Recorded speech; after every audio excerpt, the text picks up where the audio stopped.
A'udzubillahi minasyaitonir rajim. Bismillahirrahmanirrahim.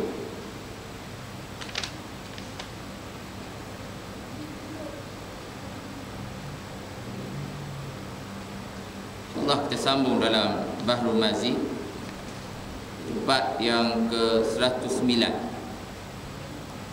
Dalam bab yang ke-109 ini kita dibawakan tajuk oleh musannif garang kitab kita.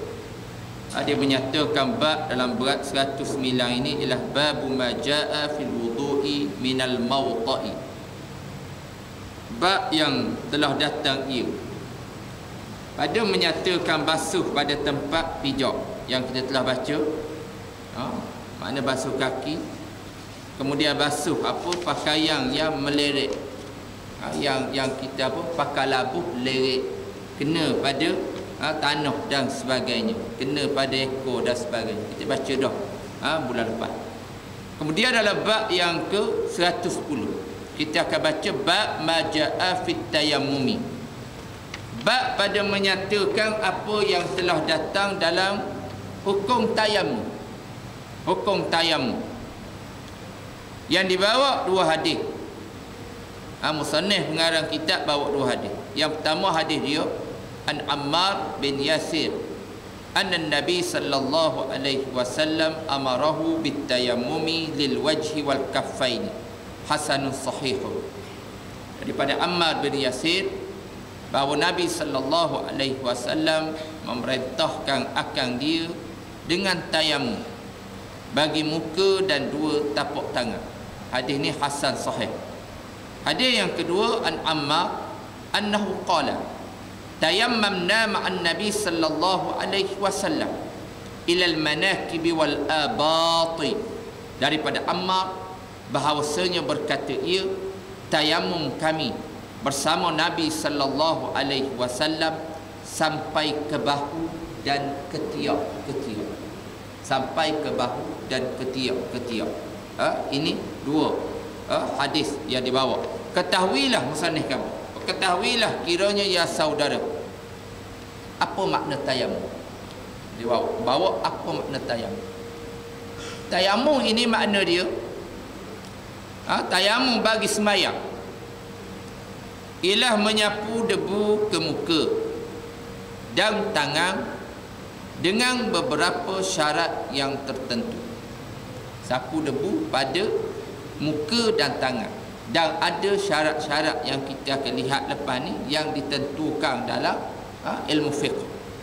Maka pekerjaan tayammum ini bukanlah rekaat, bukan kita saja-saja reka, dan bukan juga bid'ah, kerana dia ada dalil yang sabit daripada Al-Quran, hadis dan ijma' al-ummah.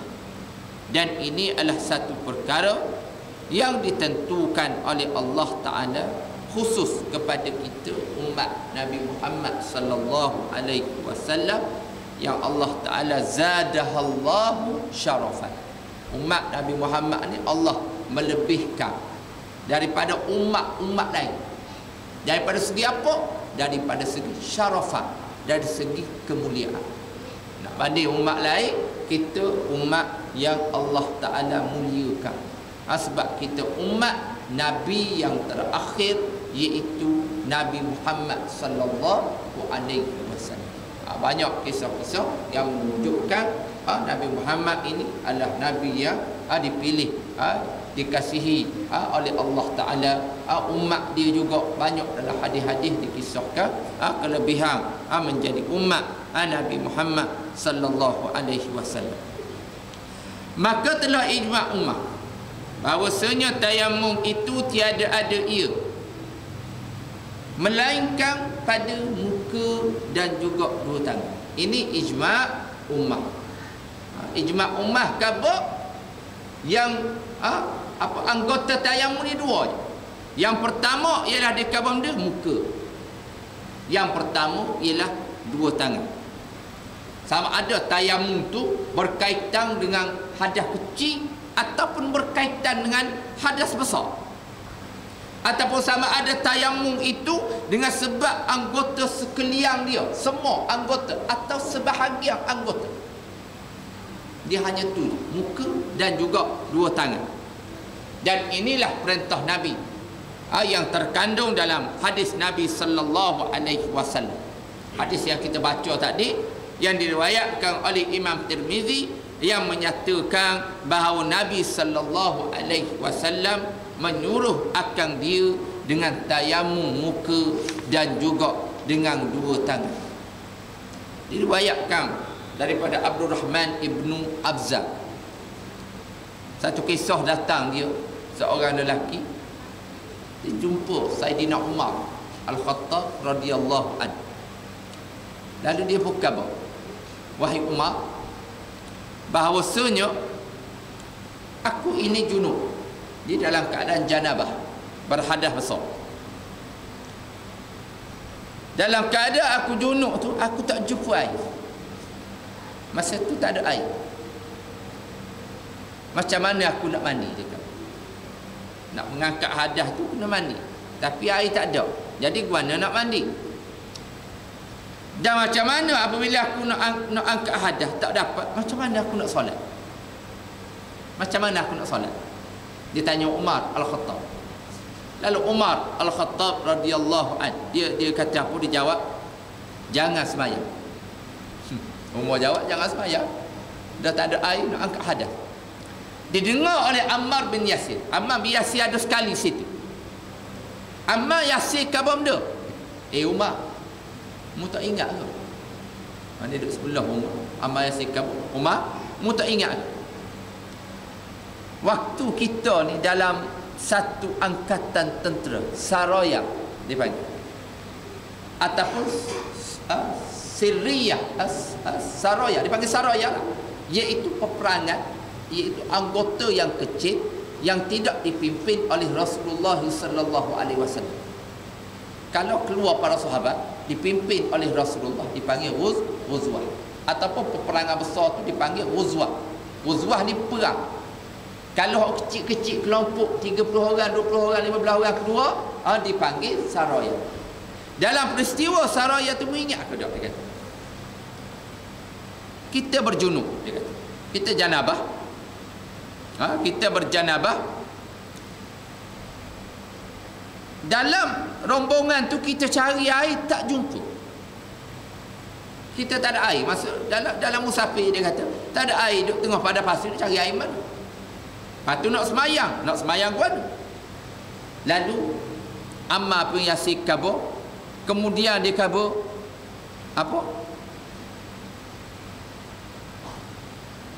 Mu tak semayang, Umar ni dia tak semayang. Adapun aku, Ammar bin Yasir khabar benda dia buat.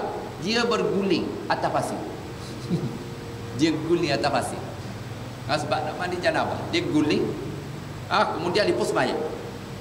Sampai ke Madinah, dia jumpa Rasulullah sallallahu alaihi wasallam. Balik ke Madinah, jumpa Nabi sallallahu alaihi wasallam. Lalu Ammar bin Yasir ni cerita, Nabi, kami janabah. Umur dia tak semayang sebab tak ada air. Aku guling dalam pasir, nak tayamum. Nak tayamum, maka aku semayang lepas. Dengar gitu Nabi senyum. Nabi pun khabar kepada Ammar bin Yasir dan juga Umar bin Al-Khattab. Dia kata, memadai bagi kamu pada masa tu hanya engkau tepuk kedua tanganmu ke bumi. Tepuk dua tangan, kemudian tiup debu-debu yang ada pada tangan kamu itu jika terlampau banyak. Kemudian kamu sapu oleh engkau kedua tanganmu ke arah mukamu, wajahmu. Sapu ke wajah kamu, dan juga kepada dua tangan engkau. Memadailah untuk kamu mengangkat hadas daripada junub, daripada janabah. Ini pengajaran daripada kisah bagaimana Nabi sallallahu alaihi wasallam mengajar para sahabat tentang bagaimana melaksanakan ibadat tayamum. Seterusnya musannif sebut tayamum dan kaifiat dia.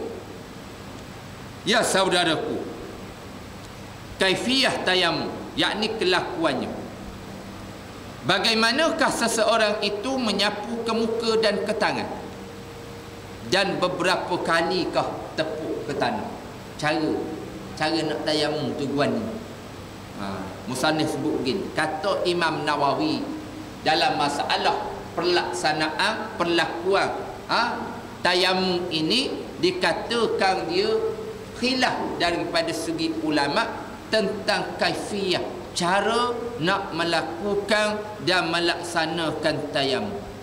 Adapun yang kita fokus ialah mazhab kita. Mazhab kita ni mazhab Imam Syafi'i dan juga mazhab kebanyakan ulama. Musannif sebut benda bahawasanya tak dapat tiada daripada 2 kali tepuk. Makna 2, 1, 2. Makna 2 kali tepuk. Tepuk mana? Tepuk pada tanah. Lah ni tak tanah dah, ada debu tayamum jual, mudah. Debu tayamum, tepuk pada debu tayamum 2 kali. Kerana apa? Nak ambil debu. Tepuk nak ambil debu. Kemudian kalau debu tu banyak lekat, tiup sikit. Tiup debu tu. Kemudian lekatkan ataupun sapu, bukan lekat, sapukan kepada mana? Ke muka. Sapu muka dan sekali tepuk lagi. Lepas sapu muka, tepuk pula sekali. Kalau lekat banyak debu, tiup sikit. Barulah sapu kepada kedua tangan sampai ke siku. Mudah je tayamum. Orang duduk hospital tu payah tu buat apa? Payahlah duduk hospital kalau kita tengok. Padahal boleh jalan je. Boleh jalan. Orang tanya benda, apa tak bayar? Sakit uzur. Kadang-kadang tak balut tak benda. Kalau ada hak balut, ada masalah benda. Sebab tayamum, boleh tayamum. Anggota yang tak boleh kena air, boleh guna tayamum, tak ada masalah. Walaupun air ada, uzur.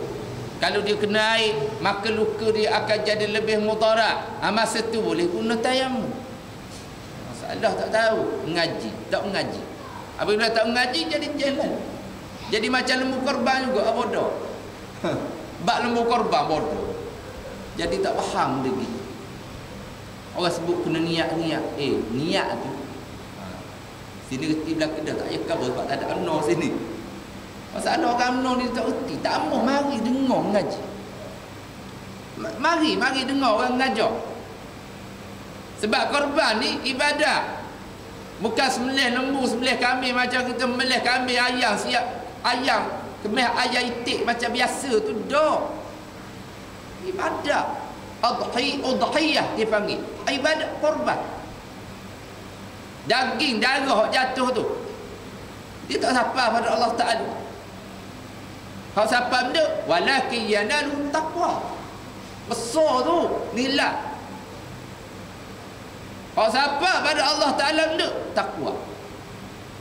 Korban niat benda, nak suruh puji. Korban niat benda, nak suruh tengok.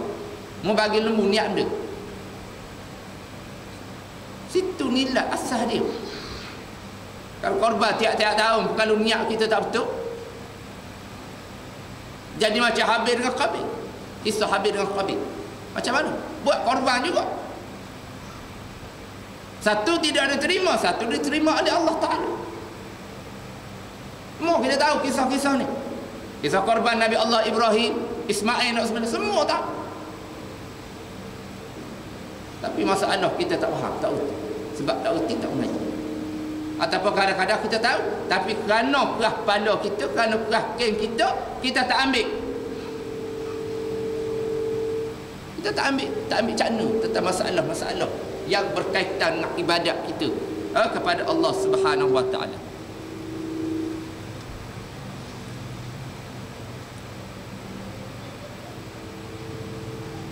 Dan telah berjalan satu taifah kepada wajib sekali tepuk ke tanah. Ada satu puak,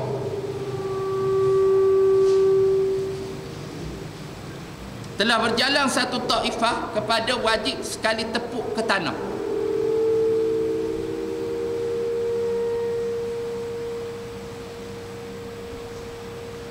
Kerana sapu ke muka dan 2 tapak tangan.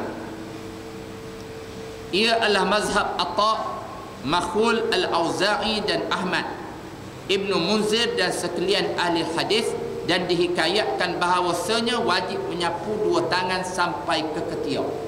Ini bukan mazhab kita lah, bukan mazhab Imam Syafi'i. Dan kata Abu Isa dan ialah yakni sebagaimana dalam hadis masalah 560. Itulah perkataan yang bukan seorang daripada ahli ilmi, daripada sahabat-sahabat Nabi SAW. Setengah mereka ialah Ali, Ammar, Ibnu Abbas. Ketiadaan seorang daripada tabi'in, dan setengah daripada mereka itu Asy-Syu'bi, Atha dan Makhul. Kata mereka itu, bermula tayamun itu sekali pukul bagi menyapu ke muka dan dua tangan, dan dengan dialah berkata Imam Ahmad dan Imam Ishaq. Dan kata setengah ahli ilmi, setengah daripada mereka itu Ibnu Umar, Jabir, Ibrahim dan Al-Hasan.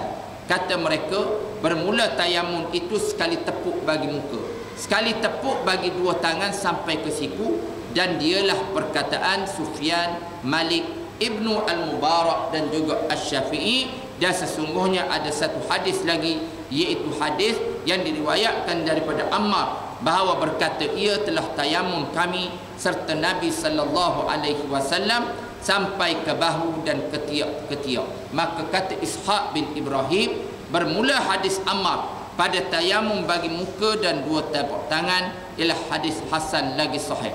Adapun hadis Ammar menyatakan tayamum kami bersama Nabi SAW sampai ke bahu dan ketiak, ia tiada berlawanan bagi hadis muka dan dua tangan, kerana bahawasanya Ammar tidak menyebut bahawasanya Nabi SAW menyuruh akan mereka itu dengan demikian, dan hanya berkata Ammar telah kami perbuat serta Nabi SAW demikian.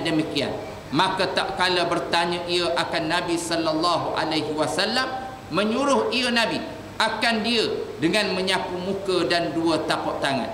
Dan dalil atas demikian itu ialah dalil amalan yang pertama, iaitu barang yang diberi fatwa dengan dia oleh Ammar kemudian daripada Nabi SAW pada tayamum, bahawasanya berkata Nabi muka dan dua tangan sahaja. Itu pendapat yang dipegang dalam mazhab kita Al-Imam Asy-Syafi'i rahimahullahu ta'ala anhu. Maka inilah dalil bahawasanya perkara yang diajar oleh Nabi SAW berkaitan dengan perkara tayamum ini. Jadi insya-Allah kita akan sambung dalam masalah 562, iaitu persoalan yang dibangkitkan oleh musannif pengarang kitab kita, tayamum mengapa sampai ke siku. Tayamum tu bapa tangan sampai siku, bapa bukan tangan sehingga pergelangan tangan je. Kenapa sampai siku? Ada insya-Allah kita akan jawab di sisi mazhab kita Al-Imam Asy-Syafi'i rahimahullahu ta'ala anhu. Wallahu a'lam. Mudah-mudahan apa yang kita dapat pada malam ini insya-Allah sama-sama kita amalkan dan sama-sama kita sebarkan sebagai satu ilmu yang insya-Allah memberi manfaat bukan sahaja dunia tetapi memberi manfaat di akhirat di sisi Allah Subhanahu wa taala. Auzubillahi minasyaitonir rajim. Bismillahirrahmanirrahim. Alhamdulillahirabbil alamin wassalatu wassalamu ala asyrafil anbiya'i wal mursalin wa ala alihi wa sahbihi wat tabi'in bi ihsan ila yaumil. Allahumma iftah lana futuhal arifin. Allahumma iftah lana futuhal arifin. Allahumma iftah lana futuhal arifin. Allahumma aslih zata bainina wa alif baina qulubina wahdina subul salam wa najjina minadh dhulumati ilan nur waj'alna al-fawahisha ma dhahara minha wa ma batan.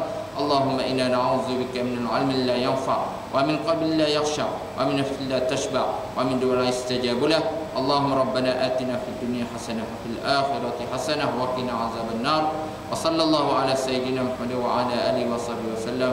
سبحان ربك رب العزة عما يصفون وسلام على المرسلين والحمد لله رب العالمين. والسلام عليكم ورحمة الله تعالى وبركاته.